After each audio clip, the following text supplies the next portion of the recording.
18 observaciones modificatorias a las 160 reformas que la Asamblea Nacional realizó al Código de la Democracia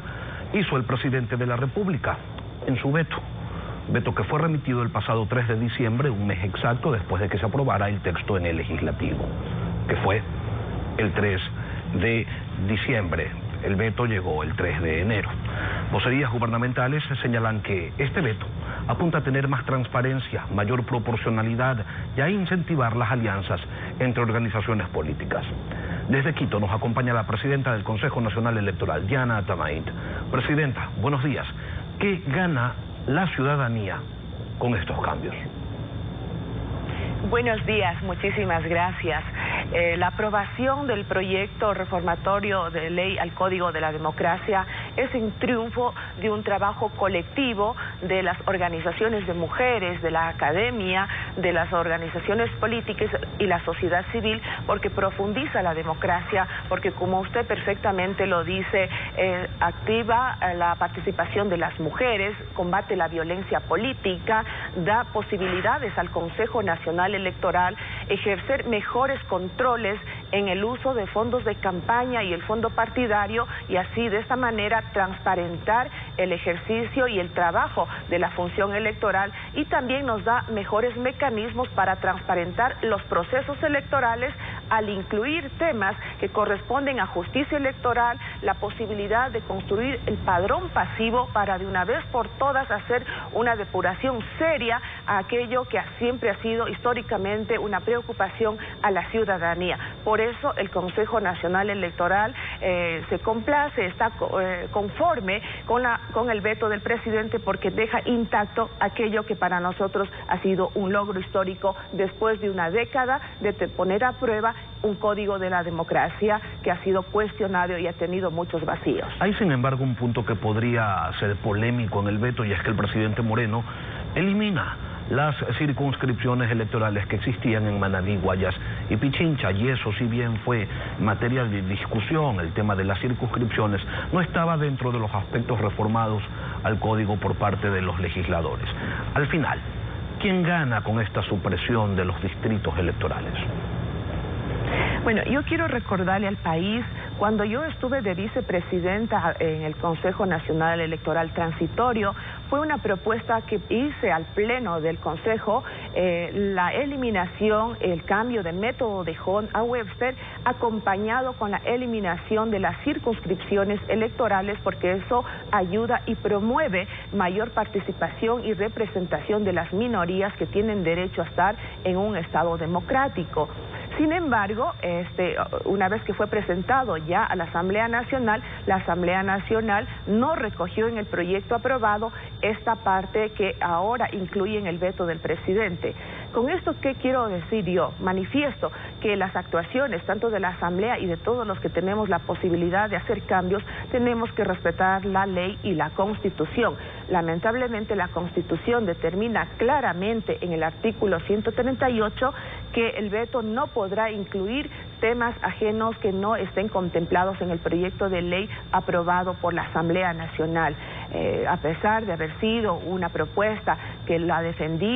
y seguiré con esa misma posición, considero que debemos ser respetuosos al mandato constitucional y trabajar sobre aquello y tomar las decisiones sobre aquello. En todo caso, la Asamblea tiene la... ¿Esto significa entonces, Presidenta, que usted considera que la Asamblea debería dejar de lado esa observación presidencial y el país ir a las elecciones del 2021 con circunscripciones electorales en Manabí, Guayas y Pichincha? Lamentablemente, eso dice la Constitución, y siempre he trabajado, más allá de los afectos o aspiraciones personales o posiciones políticas, siempre me he remitido a ser respetuosa de la Constitución y las leyes vigentes, y en este caso la Asamblea tendrá que decidir cómo actúa frente a este artículo que no estuvo contemplado en el proyecto de ley aprobado por la misma Asamblea. Uno de los aspectos importantes que consta en estas reformas es el crecimiento programado de la participación de mujeres como cabeza de lista. En 5 años tendremos finalmente la tan mentada y casi nunca cumplida paridad, Presidenta. Definitivamente el Ecuador pasa a ser un referente en la lucha por la participación de las mujeres en igualdad de condiciones y en equidad cuando aprueba la ley y permite o obliga a las organizaciones políticas también el derecho de ser cabezas de lista y llegar a las elecciones presidenciales, luego sucesivamente llegar inclusive a que haya la posibilidad que en las candidaturas presidenciales tenga esta posibilidad de tener la paridad hombre-mujer, mujer-hombre, cuando corresponda y cuando tengan que decidir las candidaturas. Para nosotros es fundamental porque en un país democrático las condiciones de participación deben estar contempladas en una ley donde no haya la posibilidad de evadir estos derechos que las mujeres nos corresponden. En México, por ejemplo, pasaron 15 años para que las mujeres puedan lograr este objetivo. El Ecuador es el segundo país que tiene este logro importante y pasará a ser un referente mundial y sobre todo en Latinoamérica en la lucha por los derechos de participación de las mujeres y también sin dejar de lado la lucha de la violencia política que ahora tiene sanciones claras que ahora se recogen en el proyecto de ley aprobado por la Asamblea. Asamblea que tiene que conocer el veto, tengo entendido que lo va a hacer el día de hoy y después vendrá la publicación en el registro oficial y el CNE posteriormente deberá crear reglamentos y normativas internas. Le pregunto, Presidenta, ¿para eso tienen ustedes también la limitación de que deben estar listos un año antes de las elecciones o la disposición solo sirve o solo rige para la norma general para el Código de la Democracia? Simplemente rige para el Código de la Democracia, que es la norma superior que nos da las reglas con las que llegaremos a las elecciones, en este caso de 2021, que se elige presidente y asambleístas. La elaboración de reglamentos viene a ser una norma secundaria que da la posibilidad de operativizar aquello que ya se reconoce en el Código de la Democracia y que dará las facilidades y los instrumentos para aplicar de forma efectiva lo que ya pasaría a ser un mandato para enfrentar las próximas elecciones. Por eso es que nosotros convocaremos y estamos ya haciendo invitaciones a universidades, a la academia, para que se sumen en esta construcción participativa, colectiva, por cuestión de transparencia, en la que también invitaremos a las organizaciones políticas, y aprovecho la oportunidad para que se sumen a esta minga, para construir reglamentos transparentes, concordantes con el nuevo Código de la Democracia, y de esa manera tener todos, absolutamente todos, la claridad cómo vamos a llegar a las elecciones de 2021, que nosotros queremos hacerlo con absoluta transparencia y con la convicción de que las elecciones van a garantizar el respeto absoluto de la voluntad popular que se manifieste en las urnas. Este trabajo por realizar se va a terminar cruzando con el juicio político que se ventila en la Asamblea en su contra. Las comparecencias arrancan pasado mañana, usted debe ir el 22 de enero. Si antes la querían fuera del Consejo Nacional Electoral, ahora hay también quienes creen que usted les ha dado más motivos al resolver, entre otras cosas, que el movimiento político del correísmo, Fuerza Compromiso Social, pueda mantener su personería jurídica y participar en el 2021, más allá de las irregularidades en el proceso de inscripción de firmas que determinó la Contraloría en su momento. Según el ente de control, allí constaban muertos menores de edad, había registros duplicados y... ¿por qué razón entonces continúan existiendo? ¿Cuál es el criterio que primó a la hora de decidir que puedan continuar participando? El juicio político que plantea, creo, responde a un solo interés. Creo quiere tomarse el Consejo Nacional Electoral y por eso ha planteado dentro de su bloque esta posibilidad o este juicio político que ahora me toca responder ante el país.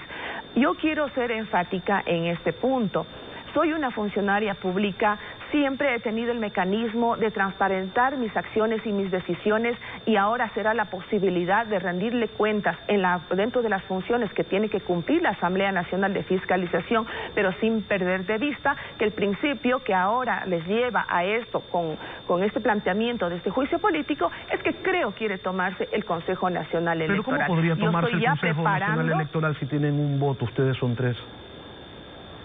porque quieren tomarse la presidencia del Consejo Nacional Electoral, de tal manera que hemos visto que el proceso del juicio, que ya lo conozco y lo tengo, ya lo estoy analizando desde el día de ayer, que en horas de la tarde llegó, es un proceso de un juicio político que tiene inconsistencias, que no tiene un sustento jurídico planteado de tal manera que lo que importa en este momento es poner sobre el debate la posibilidad de la destitución de la presidenta con estos intereses para llegar a las elecciones del 2021. Yo estoy preparando toda mi defensa y haré uso de mi derecho a la defensa, pero sobre todo decirle al país y rendirle cuenta sobre mis acciones y decisiones que son estrictamente apegadas a la ley y a la Constitución, sin pretender favorecer a ningún partido político, sino solamente profundizar la democracia y cambiar esas prácticas que tanto criticamos en el pasado. Tienen que cambiar con esta nueva administración, y eso a los actores políticos, a algunos, no les puede gustar, pero esa no es lo que yo busco. Lo que yo busco como presidenta del Consejo Nacional Electoral es cumplir y hacer cumplir con la ley y la Constitución. ¿Su postura ante el veto no podría terminar restándole el respaldo de los legisladores de Alianza País? En otras palabras, o mejor dicho, reformulada la pregunta, ¿cree usted que vaya a haber 91 votos en el Pleno de la Asamblea para cortarle la cabeza, para sacarla del cargo? Bueno, yo confío en el trabajo transparente, objetivo, en el que tomará la decisión tanto la Comisión de Fiscalización como en el caso de que el juicio político baje al Pleno, el criterio objetivo que tengan los asambleístas y los bloques, incluso aquellos que firmaron por que se dé inicio al proceso de juicio político, puesto de que las pruebas de descargo que yo presentaré serán contundentes y sobre eso tendrán que tomar una decisión objetiva pensando en la democracia, en la institucionalidad, y no dar gusto a estas aspiraciones que creo tiene el objetivo de tomarse el Consejo Nacional Electoral. Diana Tamaint, presidenta del Consejo Nacional Electoral, gracias por venir a Contacto Directo. Muchas gracias, buenos días.